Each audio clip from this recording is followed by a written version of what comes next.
Boa noite. Boa noite. O pessoal está chegando. Sejam todos muito bem-vindos e bem-vindas. Se vocês puderem colocar aqui no comentário o município de vocês, se apresentarem, isso como a Renata já fez aqui. A gente vai ter uma conversa hoje bastante proveitosa. Acredito que todos nós, se não somos professores, somos pessoas envolvidas com a educação. Então, boa noite. Ana Cláudia, que me fez o convite, entrou. Olha, começando o pessoal a colocar de onde vocês estão digitando, né? Só cidade bonita de Minas. Meu avô era de Minas, meu avô e meu pai. Olha, Ouro Preto. Ano passado eu passei meu aniversário em Ouro Preto. Divinópolis. Que bom. Vou esperar o pessoal entrar mais um cadinho pra gente começar. Ainda falta 2 minutos. Como que tá o sono de vocês, gente? Vocês estão dormindo bem ou tem alguma coisa acontecendo no mundo que tá tirando o sono de vocês? Podem ir colocando também como é que vocês estão se sentindo, além das cidades. Hoje é um momento de acolhida, de bate-papo, de troca, para que a gente possa conversar e construir bastante. Talvez vocês vão ver meu pequeno entrando aqui daqui a pouco correndo, né? Que eu sei que tá todo mundo em casa. Gente, tem até minha prima, aqui ó, minha prima mandando um coraçãozinho, Madalena. Muito legal. Pronto. O pessoal da corregedoria está entrando. A SRE é Divinópolis. Isso, Pronto, deu certo. deu certinho. Deu Boa certo. Então, noite.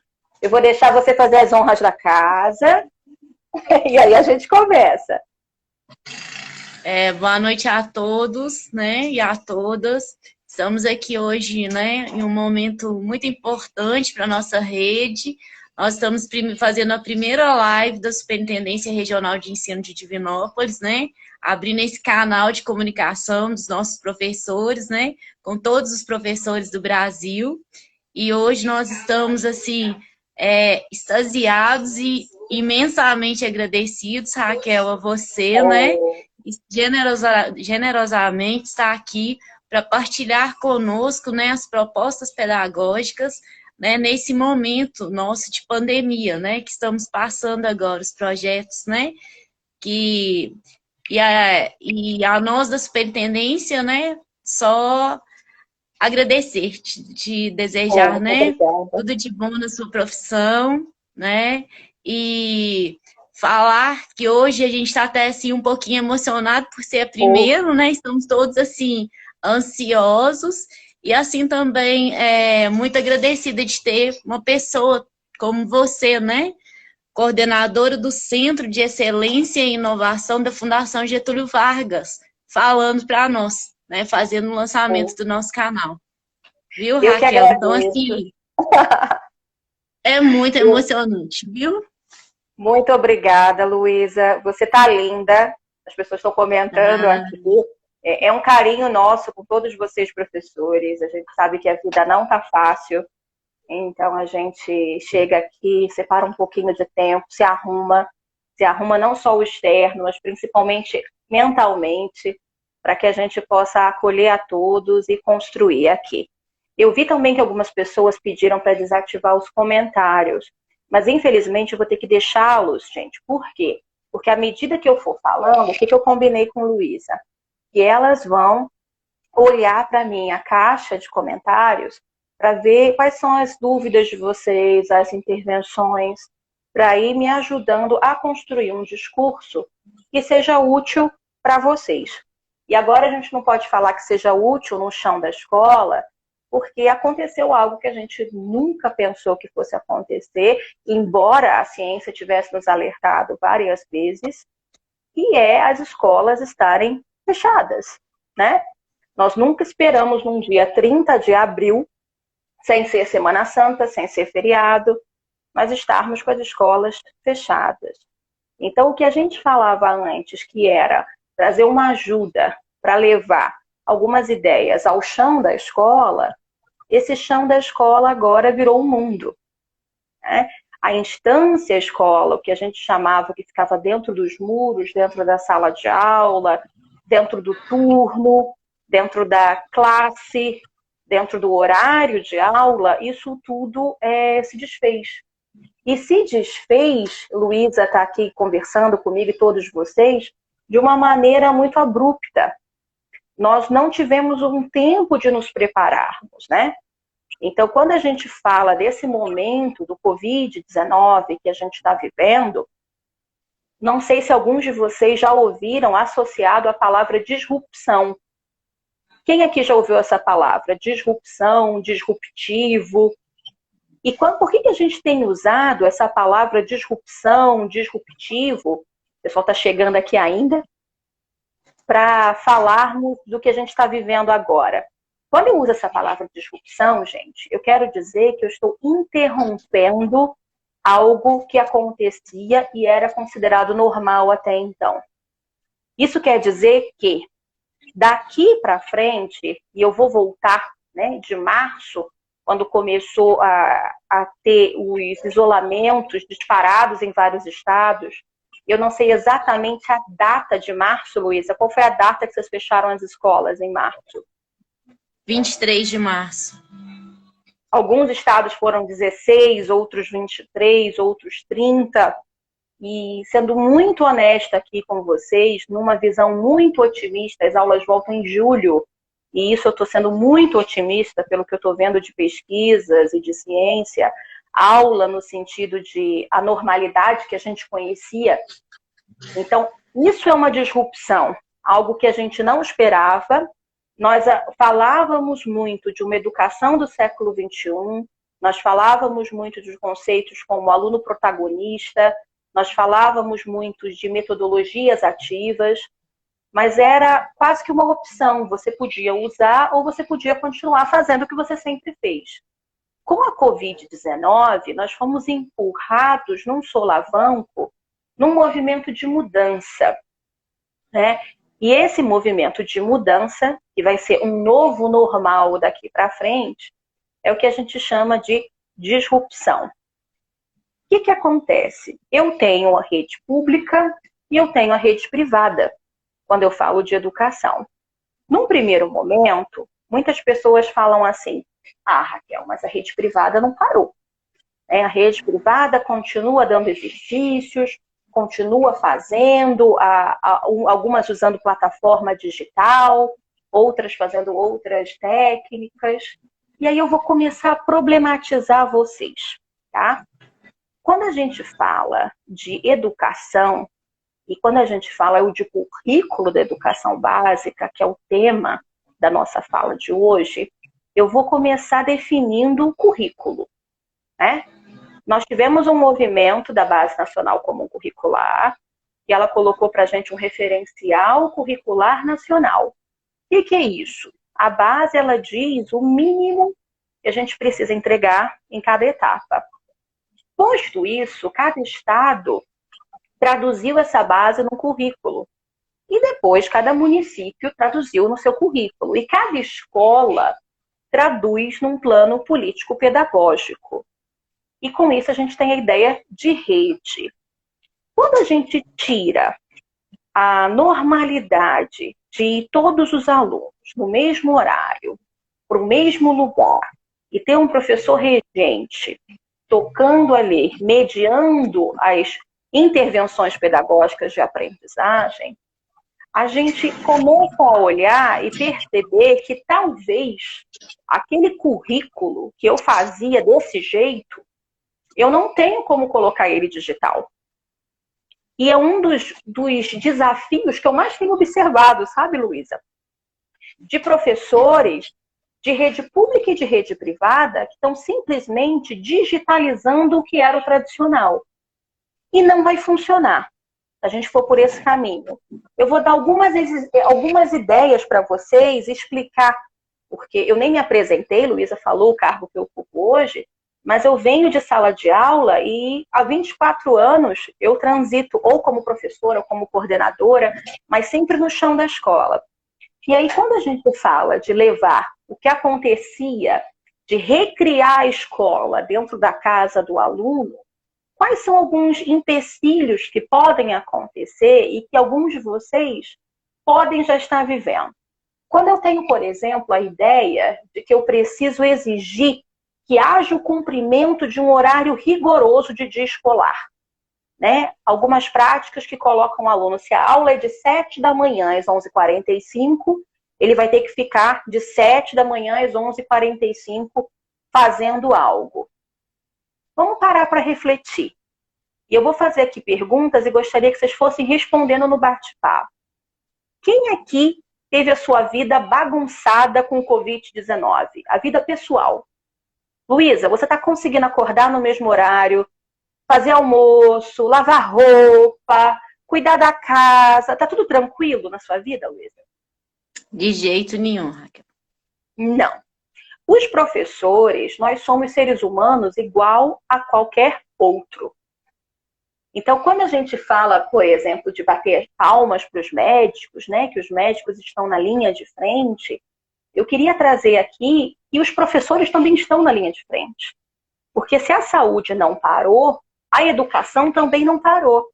Alguns podem até estar pensando assim, mas Raquel, ainda não sei nem como fazer, mas só a sua preocupação de estar aqui, a gente tem 457 pessoas numa véspera de feriado assistindo a gente 7, 9 da noite, que é horário de janta, que é horário de ver como é que está filho. O professor tem filho, o professor tem família, o professor tem angústia, o professor tem medo, o professor tem fragilidade de não saber mexer em tecnologia.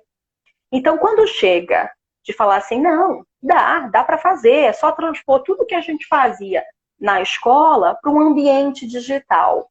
Eu preciso entender o que eu estou fazendo com isso. Por quê? Como eu comecei a falar, se eu faço a exigência de cumprir um horário igual ao da escola, quem aqui aguenta ficar 4 horas em frente a uma tela ouvindo alguém falar? Você consegue, Luísa?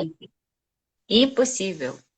Até na própria escola, gente, se a gente pegar a nossa experiência, quando a gente vai para congresso ou para formação, e colocam a gente sentado 1 hora, a gente já fica agoniado, querendo na hora do café para levantar. Ia te falar isso, Raquel, porque Não todo mundo querendo tomar água, tomar um cafezinho. Que hora do café? Vamos fazer um break, faz uma parada para a gente poder, né, conversar. Só que a gente deixa os meninos em sala de aula, gente, sentado 2 horas direto. E a gente não parava para perceber isso. O Covid, uma coisa que ele traz, é como se fosse uma lupa de tirar a gente do que a gente estava acostumado a fazer e botar uma lupa no que a gente fazia para a gente enxergar agora do lado de fora. Só que isso tudo está acontecendo com o avião no voo. Não, a gente não teve o tempo de parar para reflexão. Vou dar um outro exemplo para vocês. Se eu resolvo começar a fazer essas atividades e exigir que tenha material, por exemplo, eu tenho aqui em casa um menino de 5 anos. Imagina, e ele é aluno da rede municipal aqui do Rio, porque aí é uma questão minha, né? Se eu trabalho com política pública, o meu tem que estar na escola pública para poder eu falar e fazer com coerência. Então, imagina que a escola de Bernardo, que é uma escola da rede municipal aqui do Rio, a escola municipal professora Ivone, começa a mandar exercícios pedindo que eu imprima folhinhas para o Bernardo fazer alguma coisa.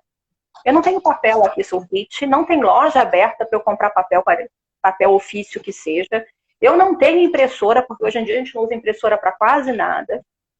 Eu não vou fazer essa tarefa. E olha que eu tenho conhecimento de educação.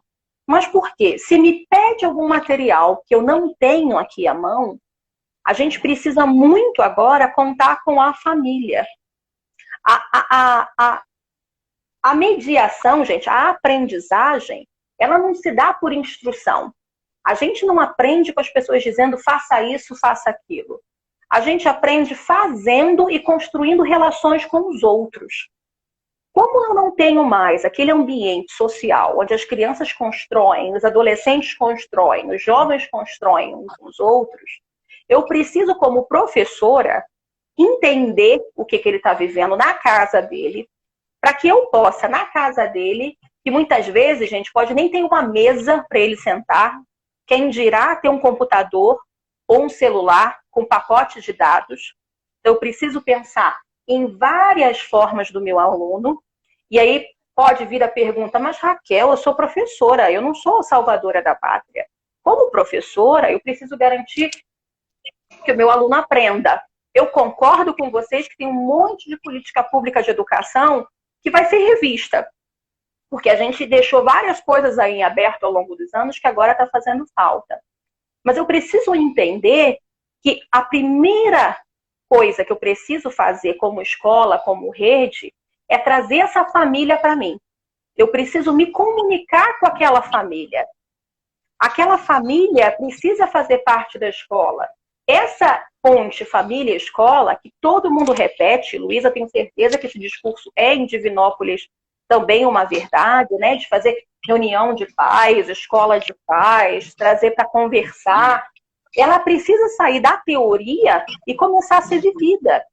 Porque quem vai estar lá ajudando, mediando, não é ensinando. Porque educação não é para amador. Educação você precisa estudar para ser um educador. Mas você vai precisar da mediação do pai, da mãe, do avô, do tio, do irmão mais velho. Porque eu não sei, em situações de vulnerabilidade, com quem esse estudante mora. Eu poderia até saber se eu tivesse, por exemplo, não sei se é o caso de Divinópolis e as cidades que estão aqui presentes, uma comunicação entre Secretaria de Educação e Secretaria de Assistência Social, para eu saber como que são as configurações das famílias. Mas eu preciso entender que não fazer nada é a opção que não existe hoje para o professor. Concordo com vocês que não existe 100% de acesso digital. Concordo quando me dizem que não existe 100% de alunos com dispositivo. Mas existe 100% de cidadão brasileiro com direito de aprendizagem. E uma vez que eu faço a escolha de ser educador, eu estou me comprometendo. E eu também concordo com vocês que as condições que a gente trabalha não são as melhores possíveis. Eu dei aula dentro de uma escola municipal no Rio, chamada Joraci Camargo, que fica dentro da Vila Cruzeiro. Não sei se já ouviram falar da Vila Cruzeiro. Então, eu passava por tiroteio, eu não tinha, imagina, ar-condicionado, eu não tinha ventilador, eu não tinha giz para escrever no quadro. Então, todas as dificuldades de infraestrutura, eu sei. Né? E eu estou falando com vocês agora, nesse momento do Rio de Janeiro, de uma área bem periférica do Rio, Bangu é onde eu moro. Então, eu sei exatamente as dificuldades que a gente tem de infra, tanto de moradia em áreas vulneráveis, como de escola.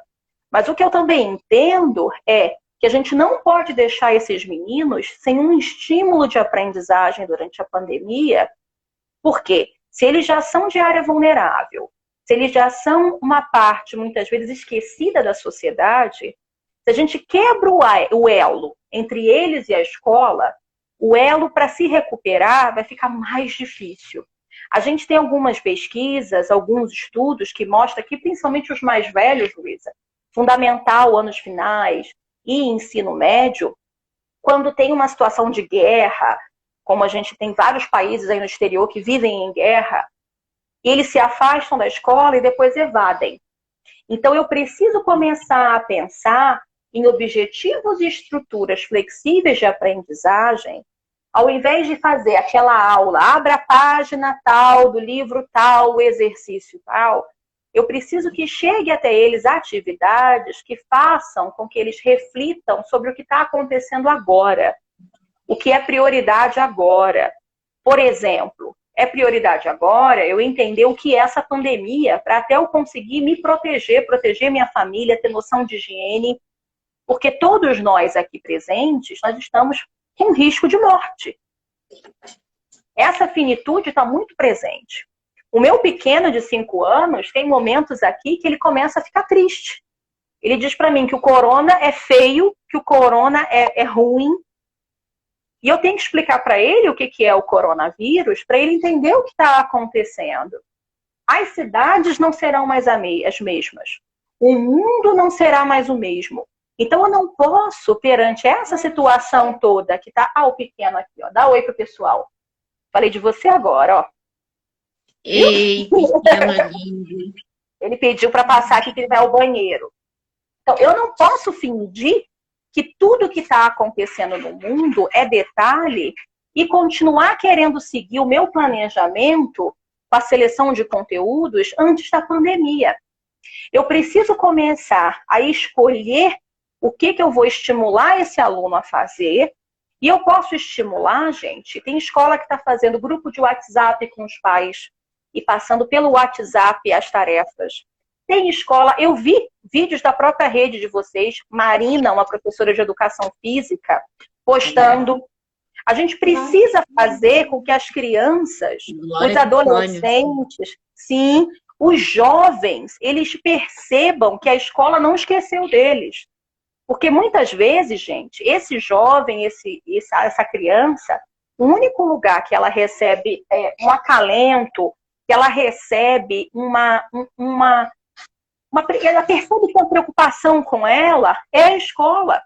Se eu quebro esse vínculo e ele não se sente mais estimulado, do jeito que o mundo já está, bombardeando de notícias que trazem uns sentimentos ruins, até na gente que nós somos adultos, eles vão ficar muito perdidos. Mas, Raquel, como que eu vou fazer essa seleção de objetivos, né? Por onde que eu começo? Eu preciso explicar para esses alunos, reorganizar o meu currículo. Eu não vou explorar tudo que a base está colocando, mas eu preciso deixar a aprendizagem aquecida. É algo que a gente chama de prontidão para aprendizagem. Eu preciso estimular esses alunos para quê? Quando tiver a volta, eles precisam estar com algum ritmo. Eles precisam. Eu não estou falando aqui de passar listas de exercício, não, gente. Não são tarefas para passar o conteúdo. A gente precisa pensar, por exemplo, em tarefas que vão conectar o aprendizado com atividades domésticas. Porque são atividades que eles estão fazendo ali no dia a dia. Eu posso pedir para os alunos para eles me dizerem sobre o que eles gostariam de conversar, o que é relevante. É interessante fazer as atividades síncronas ao mesmo. O que é síncrono? Síncrono, aqui, eu estou falando com vocês, tem 583 pessoas me ouvindo ao mesmo tempo. Isso é síncrono. Mas vai ter gente que vai ver essa live depois. Quem for ver essa... Luísa está comemorando que a gente está com um público bom, né, Luísa? Ótimo, nossa. E aí vai ter gente que vai ver essa live depois. Quem for ver essa live depois é assíncrono. Então, quando vocês verem essas duas palavras, síncrono é ao mesmo tempo, tem que estar as duas ou mais pessoas interagindo, e assíncrono, quando você deixa no digital para que seja consumido depois. Eu sempre prefiro pensar num movimento assíncrono, porque cada família hoje está com um ritmo de horário diferente. A normalidade não existe. Eu estou com um aqui gritando no meu ouvido e eu já falei para ele, fica na sala para ver Moana. Mas ele veio aqui participar. Ó. Agora vai ficar lá, que você não vai ensinar para a vovó agora, que a vovó está conversando com um monte de amigos. É meu neto, viu, gente? Não é filho, não. Vai para lá, ficar lá na sala. Nem dá pra acreditar, né, gente? Que a Raquel já é avó, olha aí. Pois é, sou vó. E aí, o que acontece, né? Se eu não tenho essa sensibilidade, vocês estão entrando na casa das pessoas, né? Uma coisa é vocês me verem lá na Fundação Getúlio Vargas, outra coisa é entrar aqui, ver minha casa, daqui a pouco passa meu cachorro, passa meu neto. Quantas vezes a gente queria saber da vida dos alunos e a gente não sabia? Agora, com as paredes caíram, que o virtual é o novo real, isso permite que a gente tenha um contato mais íntimo. Então, experiências que eu já vi, por exemplo, professores que fazem uso do síncrono, que é isso que a gente está fazendo aqui, no início da semana, para dizer quais são os desafios que os alunos vão fazer durante a semana, e fazem uso de novo disso no final da semana, para entender como que eles foram e saber como é que eles estão se sentindo. Durante a semana, o professor pode ir recebendo, monitorando, conversando, tirando dúvidas. Porque o tempo está diferente. A interação, a instrução, a gente precisa deslocar ela, dela ser excessivamente centrada no professor, porque a gente sabe, eu não sei em Divinópolis, se vocês aí têm turmas de 20 alunos. No Rio de Janeiro eu não tenho turma de 20 alunos, Luísa. Eu não sei qual é o quantitativo médio. Aqui no Rio a gente tem no mínimo 35. É daí A gente vai de 20 a 40, viu, Raquel? Pronto. A gente tem então, pouco e tem muito. E aí o que acontece? Quando eu jogo num ambiente, por exemplo, virtual, com 40, como que o professor vai dar feedback para 40 ao mesmo tempo, com 40 janelinhas aqui? Aí você fala assim, Raquel, é impossível. Mas a gente fazia isso na sala de aula. Mas por que a gente fazia isso na sala de aula? Porque no real, eu não consigo olhar para os 40 ao mesmo tempo. Então, aquele aluno que eu deixava de lado, eu não percebia. Mas agora, quando eu ponho as 40 telinhas aqui, com os rostos, eu fico numa ânsia de querer dar atenção para os 40, humanamente impossível. Então, o que eu preciso fazer? O que eu posso... primeiro, como educador, eu preciso me enxergar mais como mentor e menos como um banco de informações. Porque informação, o aluno tem acesso a um monte de lugar para buscar informação. Agora, o que fazer com aquela informação? Como engajar em aprendizagem, como refletir com a sua família, como ele ter uma autorreflexão, ele precisa de alguém que guie ele nesse caminho.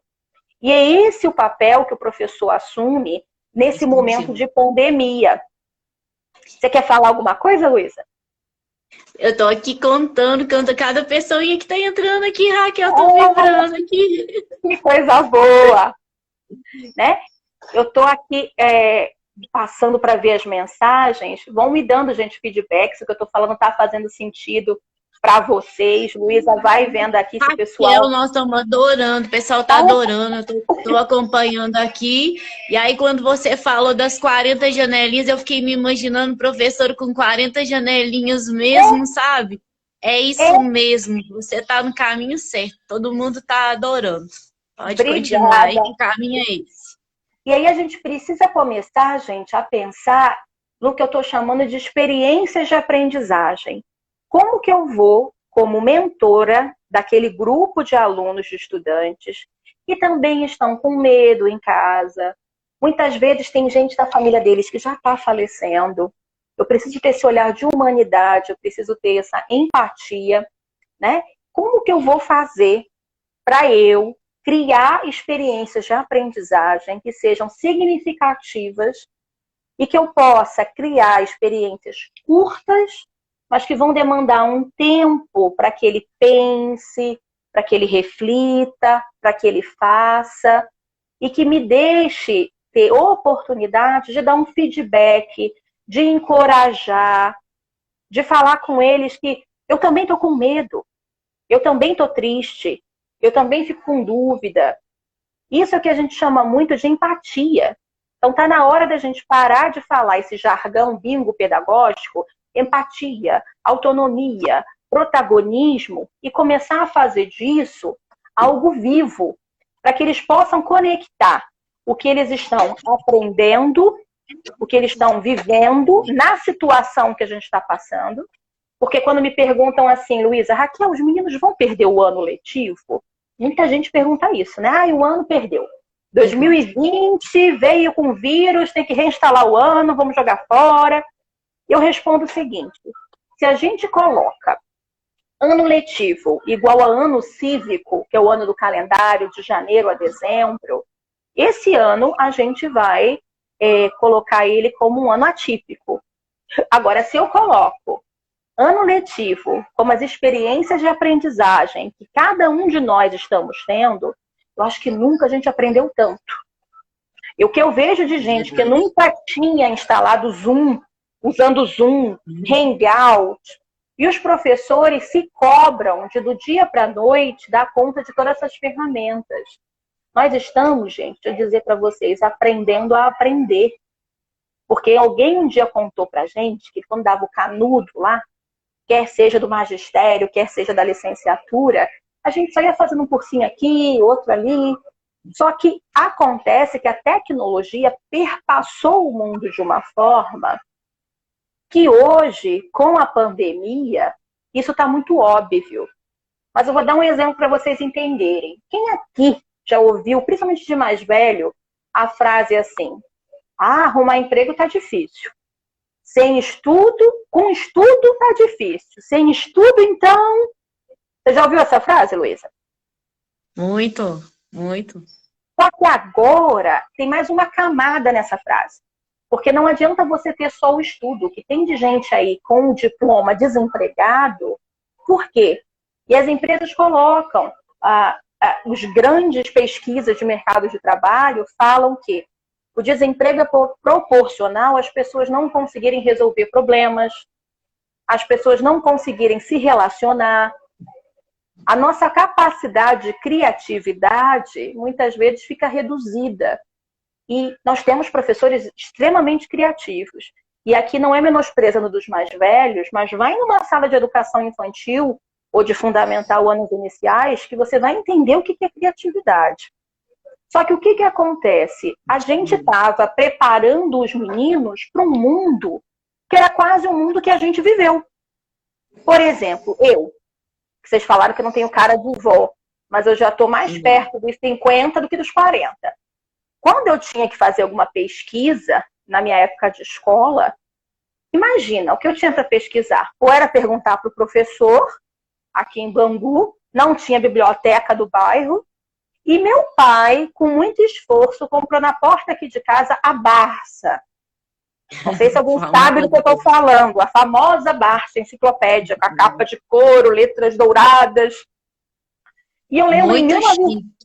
É chique. Só que sabe o que aconteceu, Luiz? Em 86, teve um cometa, não sei se vocês lembram, do cometa Harley. E a professora passou uma pesquisa para eu fazer sobre o tal do cometa Harley. E aí eu fui procurar na Barça, não tinha, porque, óbvio, a Barça que meu pai tinha comprado era de assim, 10 anos antes. A informação não estava lá. E aí eu cheguei na escola e falei para a professora, olha, professora, o Harley não existe, porque não está no livro. Porque aquilo, para mim, era o meu recurso de informação. Se hoje eu, Raquel professora, em 2020, passo uma pesquisa para os meus alunos, o último lugar que eles vão pesquisar é a Barça. Por quê? A quantidade de informação que está disponível para eles, para o bem e para o mal, correta e incorreta, segura ou insegura, é enorme. Então, o meu papel se desloca para um papel de ensinar esse menino, essa menina, a fazer uma curadoria, que é o quê? Quando você vai num museu, tem um curador. O curador, ele escolhe as obras de arte para aquela coleção, para aquela exposição, de acordo com o interesse, de acordo com o tema. Então, ele é uma pessoa que tem um olhar para dizer isso aqui cabe nessa coleção, isso aqui vai ter que ir para outra. Nós precisamos ter um olhar de curadoria nas nossas experiências de aprendizagem. Esse olhar de achar que matemática não dialoga com português, que não dialoga com educação física, que não dialoga com história, acabou. O mundo, ele é totalmente conectado. Essas disciplinas, como a gente chamava, e que agora com a base a gente chama de componente curricular, elas só foram separadas por uma questão de facilidade pedagógica para a gente. Mas quando eu saio na rua, eu não tenho 10 minutos de matemática, depois 10 minutos de geografia, 10 minutos de história. É tudo muito junto. E agora, então, com a pandemia, que esse volume de informação veio muito junto, quem aqui que está trabalhando e é de anos finais, fundamental anos finais, e é de ensino médio, que as turmas têm mais do que um professor regente, a gente precisa aprender a trabalhar em colaboração para que as nossas experiências de aprendizagem sejam em conjunto. Então, olha como a gente está aprendendo a aprender. E se eu começo a usar o mesmo modo de aula que eu sempre dei, eu vou estar preparando os alunos para um mundo que já não existia antes do Covid-19. E agora, depois do Covid-19, não vai existir mais. E aí ele pode ter o estudo, como o mais velho fala, mas quando ele for chegar no mercado de trabalho, tudo que o mundo hoje pede, eu não dei para ele. A escola não mostrou para ele. Então, esse Covid, essa pandemia, ela veio, como eu disse, para mostrar as nossas fraturas pedagógicas e mostrar para a gente, ao mesmo tempo, o nosso potencial de aprendizagem que nós temos como professores, como profissionais de educação. E mostrar para a gente que a gente está se reinventando, sim. Se a gente for olhar, cada um de nós está com ideias maravilhosas. E a gente vai conseguir passar dessa fase se a gente começar a compartilhar essas ideias. Porque quando eu compartilho as ideias, eu consigo que elas virem algo diferente. Você vai me criticando. Eu adoro crítica. Muita gente tem aversão à crítica. Eu não. Por quê? O que eu entendo como crítica? É uma fala com critério. Por isso que é crítica. Se você fala sobre o meu trabalho com algum critério, eu vou adorar. Por quê? Porque eu vou aprender. Agora, é um desafio enorme. Por quê? Como já falei aqui com vocês hoje, para além de professores, de profissionais de educação, nós somos seres humanos. E a gente está dando, gente, um show. A gente está trabalhando, a gente está fazendo em condições que a gente nunca pensou. Eu desconheço no mundo, e olha que eu viajo um bocado, algum profissional de educação com especialização em transformação digital para a situação de pandemia. Não existe. Pode até ter pessoas que estudam a educação na era digital. Eu sou uma. Agora, em situação de pandemia, eu nunca tinha vivido isso. Como é que eu vou dizer que eu sei? Como é que eu vou dizer que eu sou especialista? Então, está todo mundo no mesmo barco. Só que tem duas palavras que não podem sair do nosso radar. Que uma delas é planejamento. Numa situação de crise, se eu não planejo as minhas ações, a chance de dar errado é muito grande. E quando eu falo de planejamento, e eu tenho aqui a gestão da rede conversando junto com a gente, planejamento é um conjunto de premissas, porque numa situação de crise as coisas mudam muito rápido. Quantas informações oficiais vocês tiveram que mudou em 2 dias, 3 dias? Porque em situação de crise é assim. Quando você acha que você acostumou, agora eu sei, agora é assim, aí muda. E muda. E daqui para frente as mudanças vão ser ainda mais constantes. Eu acho que a constância que a gente vai ter é da mudança. Tem um instituto da Dinamarca que se chama Instituto do Futuro, de futuros possíveis, que eles chamam. E aí eu fiquei encafifada com esse nome, né? Que eu falei, gente, não tem só um futuro, não, tem mais de um. E aí eu fui começar a ver o que eles falam, que é o seguinte, eu não posso passar por essa pandemia pensando só no que vai acontecer na volta às aulas, porque senão eu fico sem fazer nada agora. E essa opção de não fazer nada não existe. Essa é que a gente sabe que pode ser descartada. Nós precisamos fazer algo, mas eu preciso também pensar no fazer algo a curto prazo, mas também em algo a médio e longo prazo. Então eu preciso planejar, que é uma palavra, o planejamento, e a outra palavra, que a gente tem que estar com ela muito na cabeça nessa época de pandemia, é avaliação. E a avaliação em que sentido? A avaliação processual das atividades é algo que é muito rico e muito caro agora. Por quê? Vocês estão acompanhando uma discussão no Conselho Nacional de Educação sobre a questão do calendário. Ontem eles votaram um parecer que deve ter sido publicado hoje. O que a gente tem?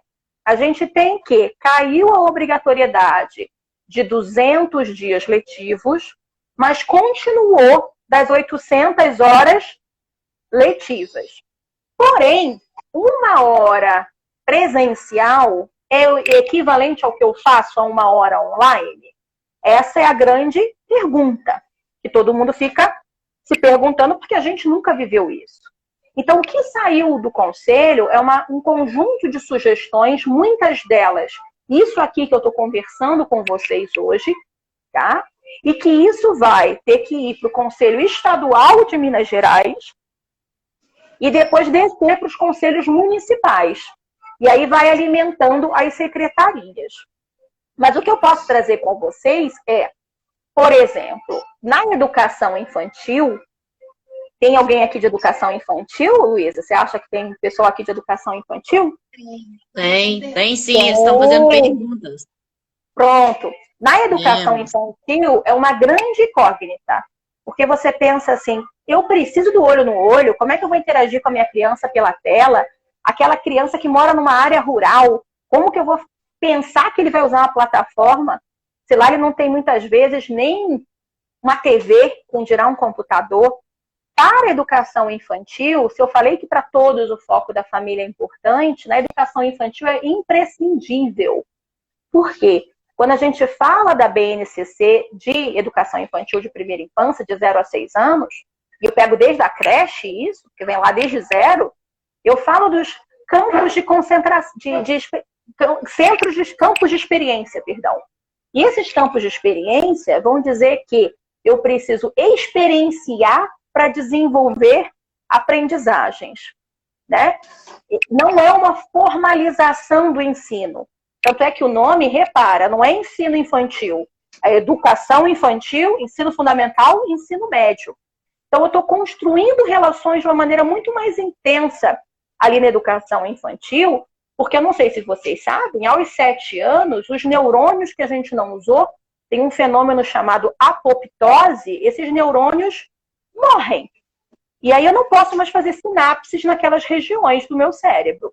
Então, por isso que a gente fala que tem que estimular muito a criança de 0 a 6 anos para que prepare a estrutura cognitiva dela para aprendizagens futuras. Então, Raquel, como que eu vou fazer isso numa situação de pandemia? Eu preciso criar experiências de aprendizagem usando a família para mediar e fazer com que essas crianças experienciem. E eu preciso ter alguns registros disso para que eu possa ter uma avaliação formativa, nem que seja por amostragem de algumas crianças, porque se o conselho estadual ou municipal pede para a minha escola, eu tenho como amostrar isso. De 100% das crianças, nós não temos a tecnologia para isso ainda.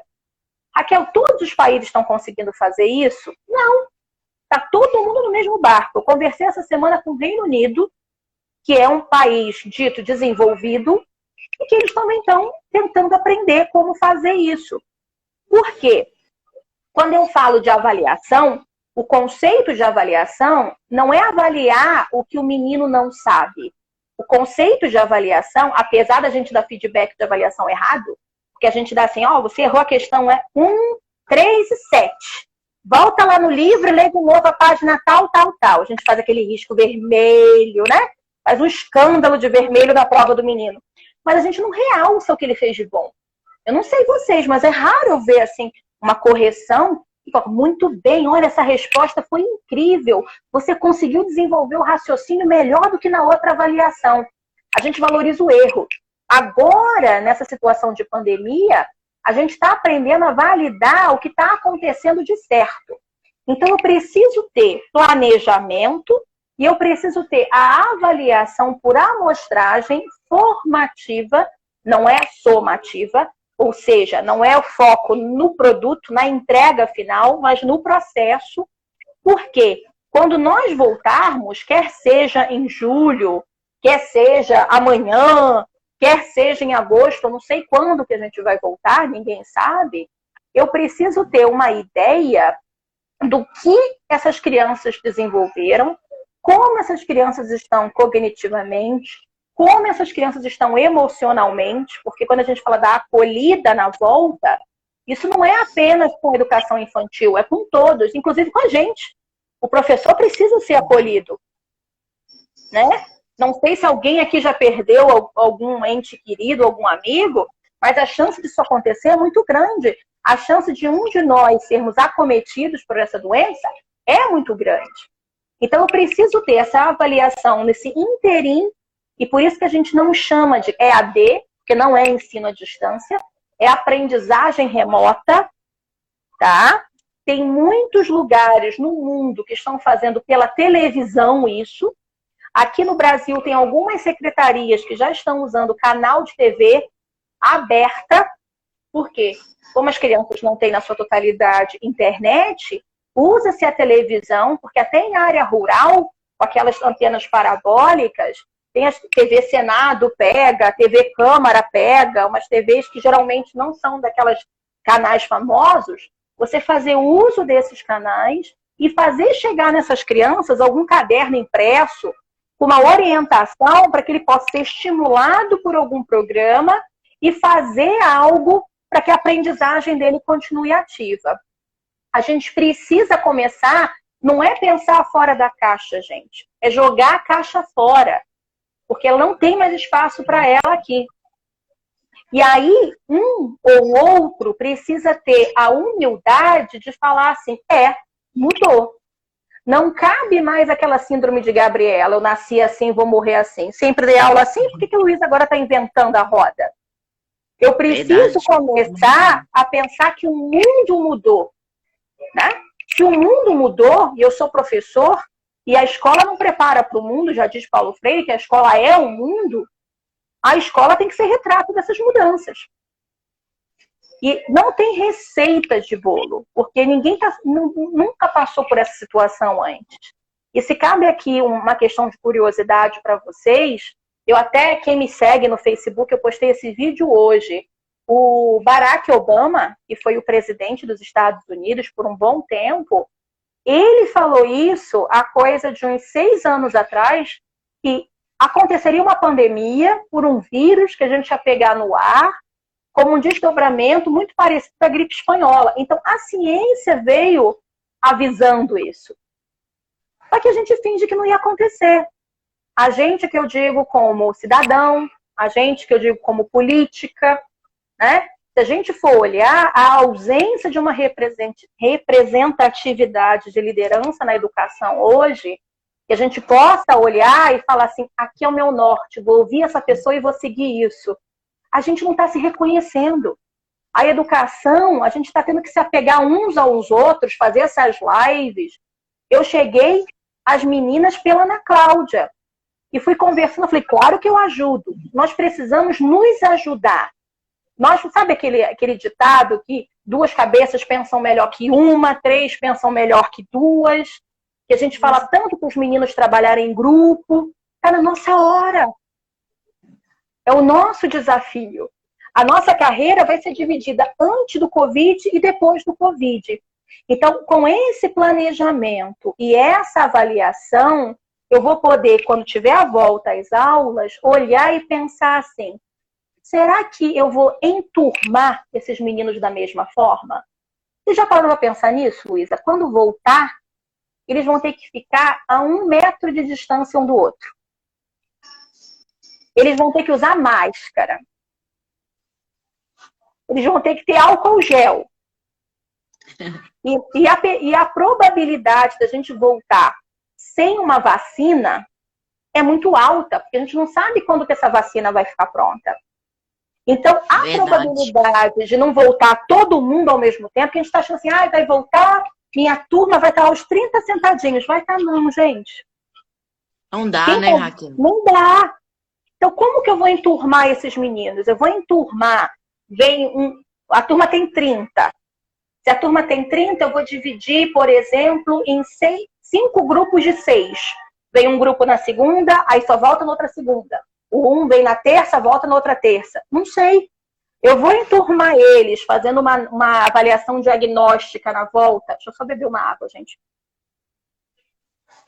Fiz até a unha para falar com vocês, ó. Olha, também. Desenvolvendo talentos novos. Combinou a cor, Luísa. Combinamos. Porque daqui a pouco, lavando panela, isso aqui não vai durar, gente. Mas voltando para cá, quando a gente fala da volta, a gente não sabe se essa enturmação vai ser igual, ou se eu vou ter que, nessa análise diagnóstica, que a maioria dos governos vai acabar fazendo, o que é uma análise diagnóstica? Saber onde os meninos estão. Eu vou enturmar eles por necessidade, o que eles precisam se desenvolver? Raquel, mas como é que eu vou fazer para dar conta de tudo que estava planejado para esse ano? Gente, a prioridade agora é ficar vivo. Prioridade 2, manter prontidão de aprendizagem, que é essa ideia de aprender a aprender. 3, rehierarquizar o currículo. O que não der para a gente ensinar esse ano vai ser diluído no outro e no outro. E aqui cabe, aí uma opinião minha pessoal, Raquel, CPF 084840 e o final fica para lá, sobre reprovação. Para mim, não cabe reprovação numa situação de pandemia. Porque muitos países, não sei se vocês já acompanharam, eu vi pelo menos a rainha da Inglaterra usando essa palavra, eu vi também o líder na França usando essa palavra, comparando a pandemia a uma guerra. Muita gente está dizendo, é uma guerra que o inimigo é invisível. Já devem ter ouvido isso. E aí, quando eu uso guerra, tenta imaginar a Segunda Guerra Mundial, vamos voltar lá para 1942, estamos na Segunda Guerra Mundial, alguém preocupado que o filho ia perder o ano e sai no meio da guerra para ir para a escola. Alguém consegue imaginar isso? Eu acredito que não. Então a gente precisa se conscientizar da situação grave que nós estamos vivendo como humanidade, não é como o Brasil só, e que ainda tem uma outra camada aí de complicador. Uma vez que a quarentena acabe, nós estamos com estudos aí científicos dizendo que podemos ter novos ciclos do vírus. Isso quer dizer que até 2022 pode ser que a gente tenha que entrar em quarentena uma segunda vez, uma terceira vez. Então eu preciso já começar a pensar nessa transformação digital do currículo e começar... Hoje eu estou fazendo um cenário grande para vocês. E Luísa e todos, se vocês acharem que está sendo útil, eu me coloco à disposição, está sendo o meu voluntariado para ajudar na formação das secretarias, para que a gente vá começando a aprender passos curtos e firmes. Mas a gente precisa ter planejamento e avaliação. E a gente precisa valorizar o trabalho de cada um de nós, professor, porque independente da função administrativa que a gente ocupe, uma vez professor, nós somos professores. E entender que o que a gente está fazendo é muito valioso. Então, se tem salva de palmas para os médicos, que possa ter também para os professores. Porque não é só um problema de saúde pública, não é um problema de economia, é um problema que afeta a educação. E se tem algo que, sem demagogia, pode mudar o futuro do nosso país, aqui, das nossas cidades, são os meninos que estão estudando com a gente, que são os nossos alunos. Porque são eles, daqui a pouco, que vão estar aí em lideranças. Então, deixar esses meninos de lado, não fazer nada, não existe nessa situação nossa. Então, que a gente possa, dar força para o outro, que a gente possa, fazer autorreflexão e poder buscar o que falta na gente hoje como profissional para passar por essa pandemia e que a gente possa ressignificar a nossa profissão, porque o mundo mudou. São agora 19h50. Eu vou deixar aberto aqui uns 20 minutos para a Luísa ir comentando, fazendo as perguntas e eu poder responder vocês, que eu falo muito, né, gente? 1000 perdões, obrigada por estarem me escutando até agora. Bom, peraí só um minutinho. Então, já estava olhando aqui, vendo a Ana Cláudia, eu já ia agradecer a Ana Cláudia. Né? A Ana Cláudia tem nos ajudado demais, a nossa educadora nota 10, né, Ana? A Ana a gente teve a ideia, ela comprou a ideia e tem nos ajudado demais. Sabe? Então a rede está realmente, né? E a ideia dela e seu convite, a primeira live está um sucesso, né? Nós estamos tendo muitas perguntas aqui. Eu acho que a gente poderia começar, Raquel, falando sobre a educação especial. Tá. E qual foi a pergunta específica que veio? Como estimular esses meninos? Como que eles estão? Tá. O que que acontece? Eu não sei como que vocês têm a configuração aí, se vocês têm a figura do professor e do cuidador, do assistente, qual é o nome que vocês dão aí nas escolas? Professor de apoio. Nós temos um professor de apoio. A gente chama de Pronto. professor de apoio. Pronto. Agora é a hora do professor de apoio se associar ao professor regente, ao professor titular da turma, e a gente precisa começar a pensar em orientações para a família desse aluno de educação especial. Porque ele precisa... A gente fala muito da inclusão digital, né? Mas isso também é uma inclusão. Ele tem que ser incluído 2 vezes. Ele tem que ser incluído porque a gente rotula ele de especial, porque ele não tem o mesmo ritmo e a mesma forma de aprender que a normalidade fala. E o nome que eu gosto muito de usar é comportamento típico. A gente chama de normal quem tem um comportamento típico. O que ele tem é apenas um comportamento atípico. Então, agora é a hora da gente mostrar para a família o que ela pode fazer por esse aluno. E uma coisa que é interessante, Luísa, não sei se vocês têm, é uma matriz do que é esperado desses alunos de comportamento atípico. Porque quando a gente tem essa matriz do que é esperado desses alunos de comportamento atípico, eu consigo agora adaptar. Porque a maioria dos alunos não tem acesso à tecnologia. Não sei para vocês aí, tem alguém que tá cantando Frozen agora, gente. A gente... Ô, Moana, vem cá, dá um oi pro pessoal de novo, ó. Fala. Oi! Oi! Porque quando a gente tem esses alunos que não têm acesso à tecnologia... Oi! Raquel, aqui nós temos o PDI, que é o Plano de Desenvolvimento Individual. Pronto. E aí esse PDI, ele acontecia numa situação normal de temperatura e pressão dentro da escola.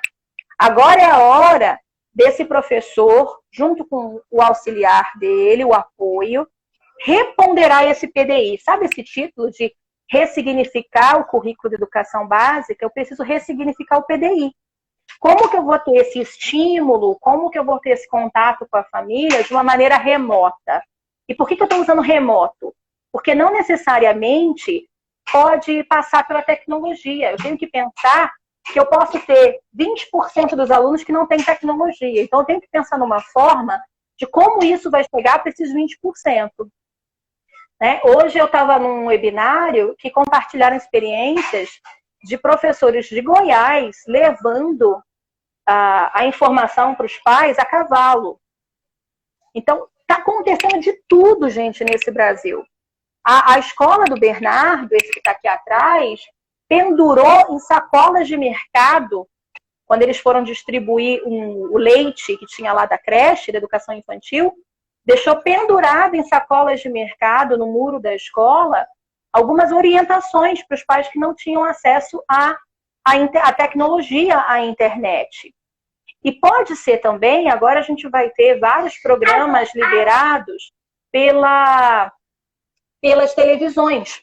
Então, eu sei que, por exemplo, a Fundação Roberto Marinho, eu sei, por exemplo, que a TV Cultura, eu sei que tem uma organização, existe um site, gente, chamado aprendendosempre.org.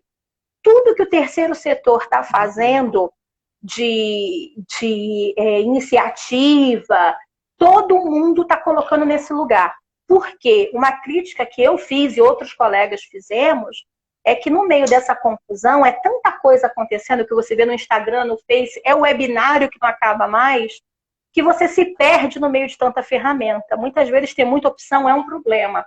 E aí quando você vai para esse lugar que é um repositório, lá vocês vão encontrar bastantes dicas e bastante material e troca. Uma outra dica que eu posso dar é vocês buscarem outras secretarias, e eu posso, Luísa, te botar em contato com algumas, para entender o que eles estão fazendo.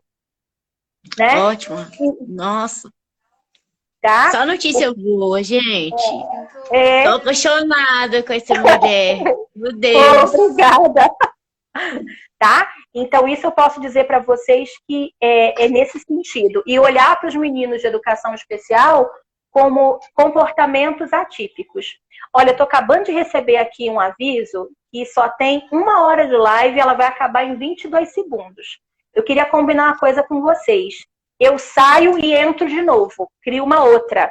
A gente faz que 1 ótimo. e 2, porque aí dá tempo da gente responder as perguntas. Pode ser assim? Pode, Ela vai claro. encerrar Temos em muitas perguntas. 4, 3...